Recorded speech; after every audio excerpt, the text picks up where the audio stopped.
안 작가의 서재.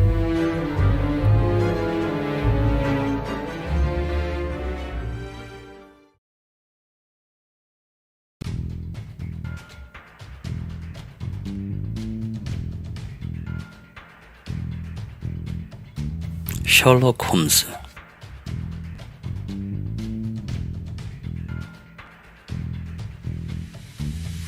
바스커빌의 개.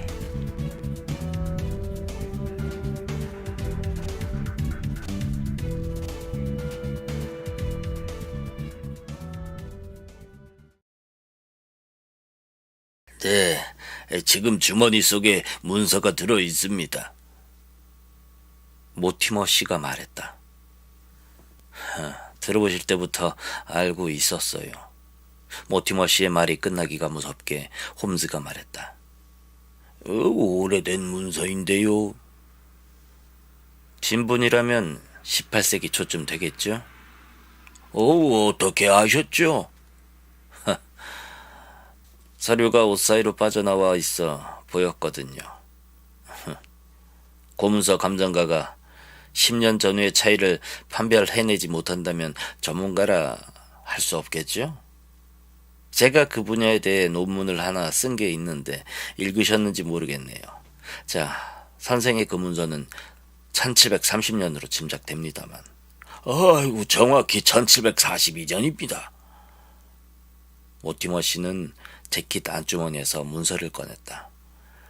이 문서는 찰스 바스커빌 경이 저한테 맡긴 것인데, 이 바스커빌 집안에서 오래전부터 내려오고 있던 문서지요. 그런데 3개월쯤 전에 그분이 갑자기 비극적으로 죽는 바람에 데븐셔 지방에서 난리가 났어요.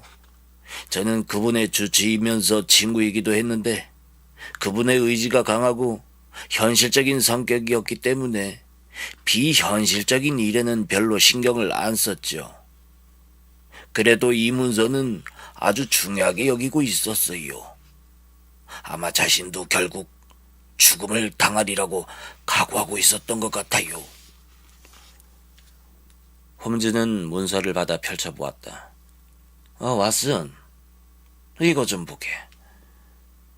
S자가 길었다 짧아졌다 하는데 이게 바로 연대를 짐작할 수 있는 특징 중 하나였다네. 오래되어 누렇게 변한 종이 위에 바스커빌의 저택 1742년이라고 씌어 있었다. 성명서처럼 생겼네요. 그렇습니다. 그 가문에 관해 전해 내려오는 어떤 이야기를 기록해 놓은 것이죠. 선생이 저를 보러 오신 건 그 전설 때문이 아니라 실질적인 어떤 문제 때문이겠지요? 물론입니다. 가장 실질적이면서 시급한 문제 때문이죠. 24시간 안으로 결정을 내려야 하니까요. 사건은 결국 이 문서와 깊은 관계가 있습니다. 괜찮으시다면 제가 읽어보겠습니다. 홈즈는 소파에 푹 기대앉아 눈을 감았다. 그리고 모티머 씨는 높은 목소리로 그 기묘한 이야기를 읽기 시작했다. 바스커빌 가문의 사냥개에 대한 전설은 이미 많은 기록으로 전해오고 있지만 내가 지금부터 새로 기록하려는 건 그 중에서도 가장 진실에 가까운 이야기라고 확신하고 있다. 왜냐하면 내가 휴고 바스커빌의 직계 후손이며 따라서 집안 대대로 전해져 내려오는 이 이야기를 아버지한테서 쭉 들어왔기 때문이다. 여러분들은 정의의 신이 죄를 벌하시는 것과 마찬가지로 또한 죄를 용서하신다는 것도 믿어야 한다. 마음 깊이 누군가를 저주했다 할지라도 기도와 참회를 통해 용서받을 수 있는 것이다. 그러므로 여러분들이 인과응보를 두려워하지 않고 신중하게 처신한다면 그간 우리 가문을 괴롭혀온 오랜 순환들이 다시는 활개를 치지 못하게 될 것이다.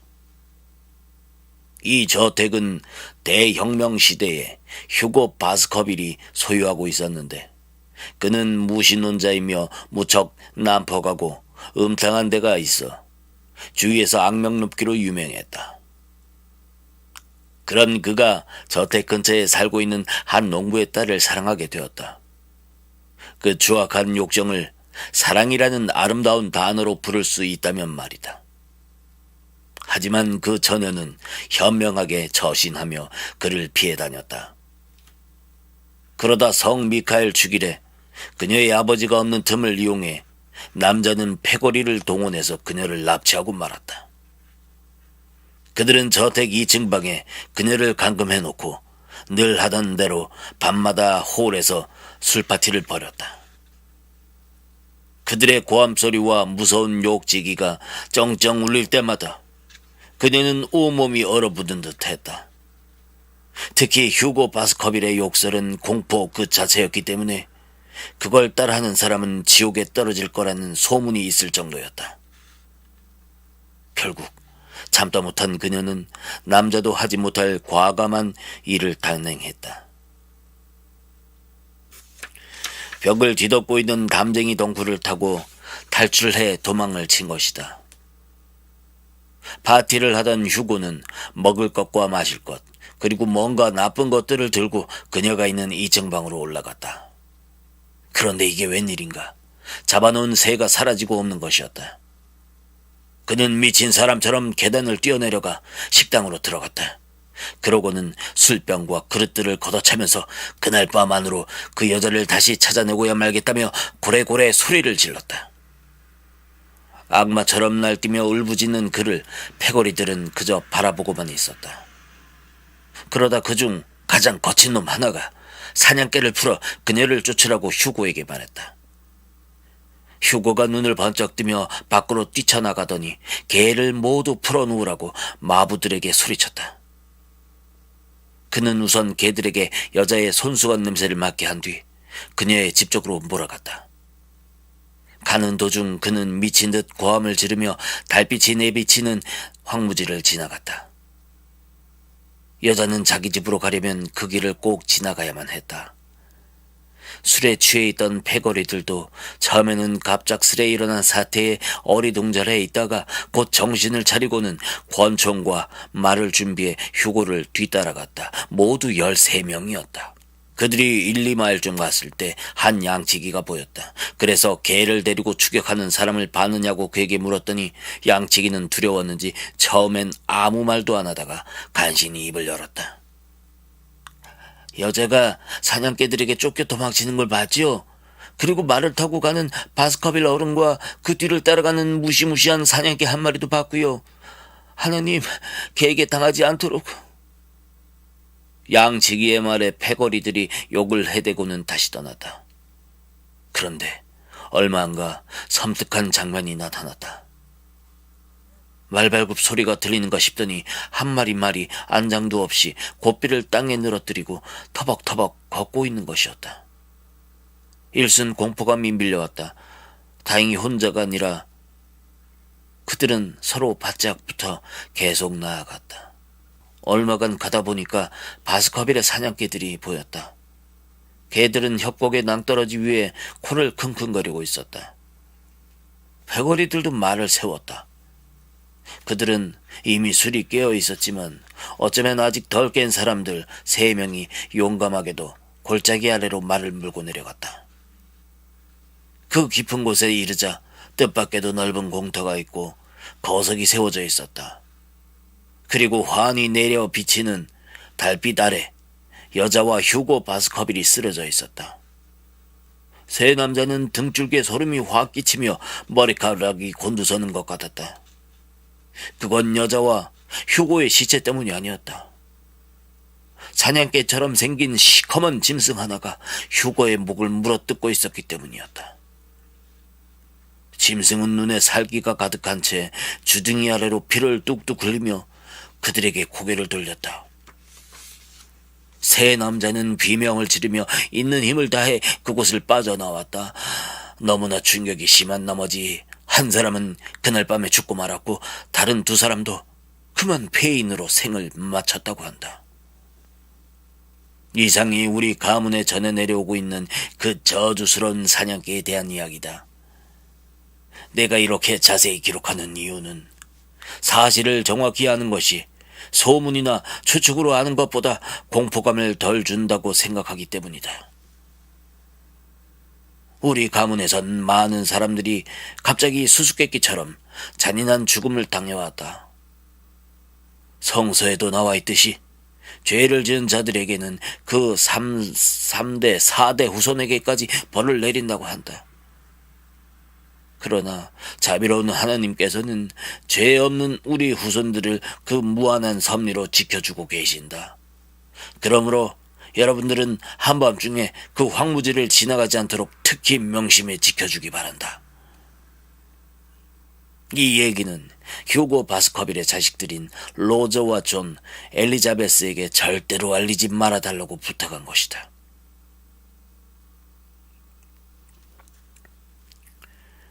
모티머 씨는 다 읽고 난 다음 안경을 벗으며 셜록 홈즈를 바라보았다. 그때 홈즈가 하품을 하면서 담배꽁초를 난로 속에 던져 넣었다. 아, 그래서요? 재미가 없었나 보죠?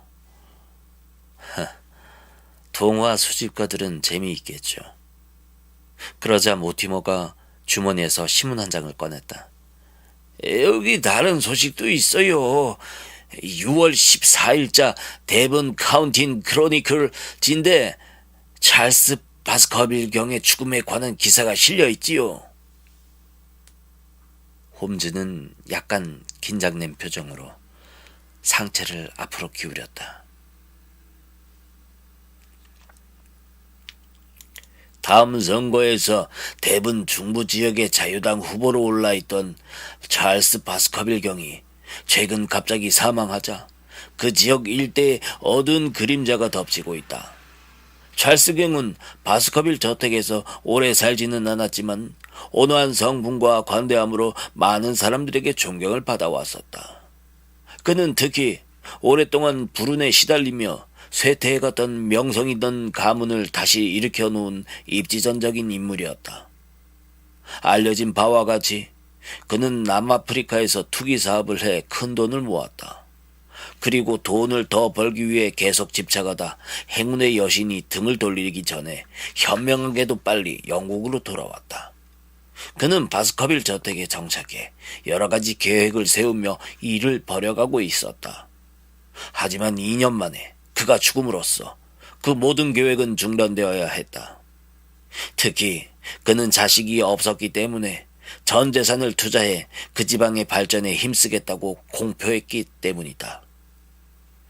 검찰의 조사 결과가 그의 사인을 완전히 밝혀낸 것은 아니지만 최소한 미신에 의한 소문을 잠재울 수 있게 된 것 같다. 타살의 흔적이 전혀 없었기 때문에 자연사로 결론을 내린 것이다. 부인을 잃고 혼자가 된 찰스 경은 정신적인 면에서 오랫동안 힘든 생활을 해왔다고 볼 수 있다. 엄청난 재산이 있는데도 그는 검소하게 생활하며 고용인도 바리모 부부 2명밖에 두지 않았다. 남자는 집사로 일하고 여자는 요리 등을 했었다. 이들 부부와 몇몇 가까운 사람들의 말에 의하면 찰스 경의 건강이 그즈음 많이 나빠지고 있었는데 특히 심장이 안 좋았다고 한다. 그래서 호흡곤란 증세가 나타날 때도 있었고 심할 때는 발작을 일으킨 적도 있었다는 것이다. 찰스 경의 주치의였던 제임스 모티머 박사도 같은 진단을 내놓았었다. 접니다. 찰스 바스커빌 경은 매일 밤마다 주목나무 오솔길을 산책하곤 했다. 6월 4일 밤에도 그는 나가면서 바리모어에게 다음날 런던에 갈 것이니 준비를 해놓으라고 일렀다. 그러고는 담배를 피우며 산책길로 갔다. 하지만 그걸로 끝이었다. 그는 더 이상 돌아오지 않은 것이다. 자정 무렵 현관문이 열려있는 것을 본 바리모어는 깜짝 놀라 램프를 들고 오솔길로 나섰다. 그런데 하필 비가 와 발자국이 잘 보이지 않았다. 하지만 오솔길 중간쯤에 있는 황무지로 통하는 작은 문 앞에서 찰스경의 발자국들이 보였다.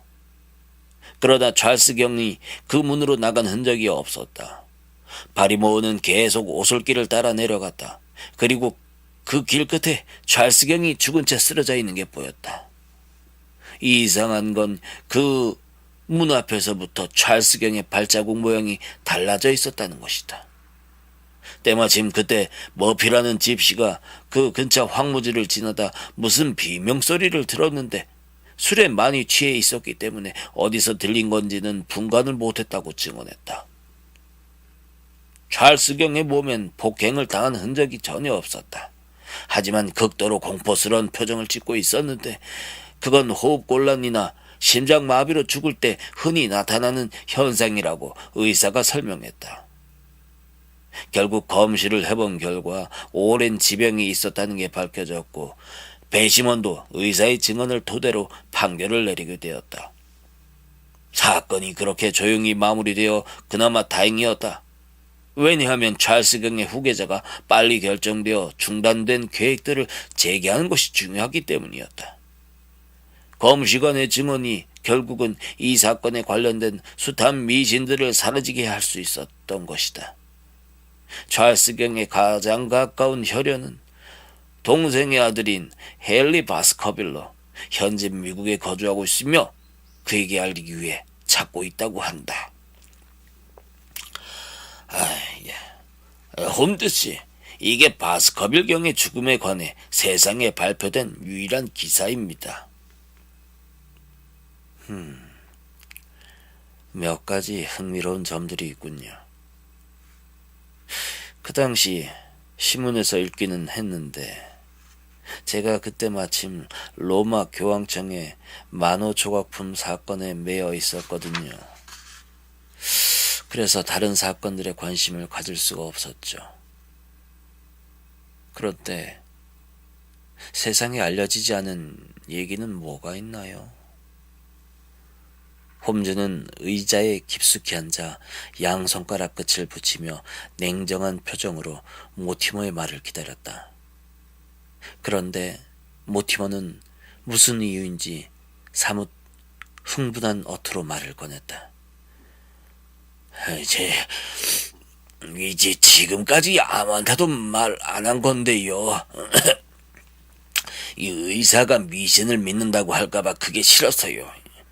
또 다른 이유는 이미 신문에 보도돼 끔찍한 소문이 퍼져 있는데 제가 이런 말을 하면 이제는 정말 바스커빌 저택에 들어가려는 사람이 없을 것 같았기 때문입니다.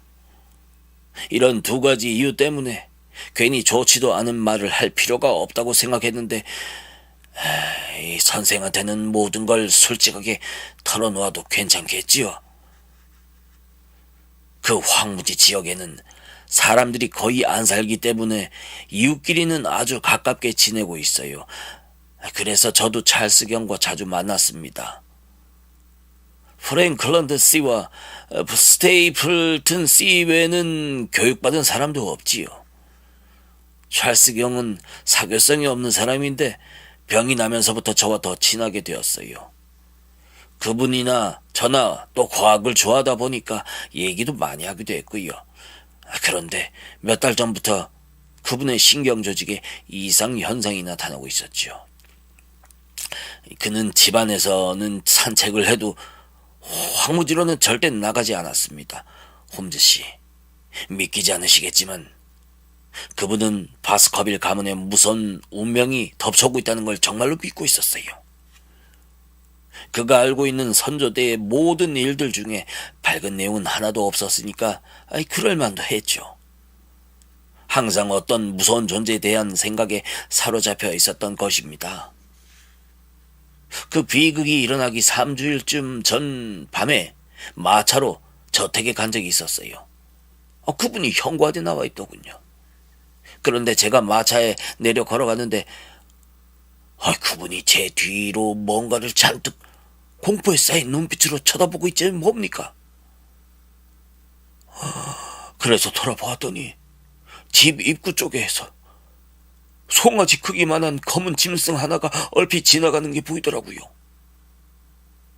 찰스 경이 너무 공포에 질려 있었기 때문에 제가 그곳으로 가서 자세히 둘러보았는데 동물은 벌써 사라지고 없더군요. 그분에겐 그 일이 심한 충격으로 남았던 것 같습니다. 그날 그분은 자기가 왜 그리 놀랄 수밖에 없었는지 설명을 해주면서 좀 전에 제가 읽어드린 그 얘기를 저더러 가지고 있어 달라고 하더군요. 제가 말씀드린 이런 얘기들이 이 집안에 잇따라 일어나는 비극을 생각해 볼 때 뭔가 심상치 않은 연관성이 있는 것 같거든요. 그 당시에는 저도 이분이 하찮은 동물 하나 가지고 왜 이리 공포에 떠는지 이상하다는 생각을 했었습니다. 그래서 제가 그분에게 런던으로 가라고 권했지요. 심장이 안 좋은 건 분명한데 이런 식으로 늘 불안에 떨며 산다면, 물론 그게 망상 때문이긴 하지만 말이죠. 아무튼 건강에 치명적인 영향을 끼치니까요. 도시에 가서 기분 전환을 하고 오는 게 좋을 것 같았지요. 그런데 바로 그 마지막 순간에 그런 비극을 당하고 만 것입니다. 찰스 경의 집사 바리모어가 저한테 마차를 보내 1시간도 안 돼 저택에 도착했지요. 저는 신문할 때 정확히 말하려고 주위를 살펴보았지요. 황무지로 나가는 문 앞에서 그의 발걸음이 멈춰 있고 그 다음부터 오솔길 쪽으로 나 있는 발걸음은 모양이 달라져 있었어요. 그리고 자갈길에는 바리모의 발자국만 있더군요. 그런 다음 저는 시체를 자세히 살펴보았지요. 찰스 경은 두 팔을 내뻗고 엎드린 자세로 있었는데 손가락은 땅속에 박혀 있었습니다. 얼굴은 아까도 말씀드린 것처럼 공포로 일그러져 무서울 정도였고요. 몸에는 아무 상처도 없었어요. 그런데 나중에 신문할 때 바리모어가 한 가지 틀린 진술을 하더군요. 시체 주변에는 아무런 흔적도 없었다고 한 것입니다. 그가 못 본 거죠. 저는 봤거든요. 좀 떨어진 곳에 있었는데 아주 뚜렷한 흔적이. 발자국이었습니까? 발자국이었습니다. 남자의 것이었나요? 여자의 것이었나요? 모티머는 순간 이상한 표정으로 우리를 쳐다보더니 목소리를 낮게 깔고 속삭이듯 말했다. 홈즈씨, 그 흔적은 커다란 사장개의 발자국이었습니다.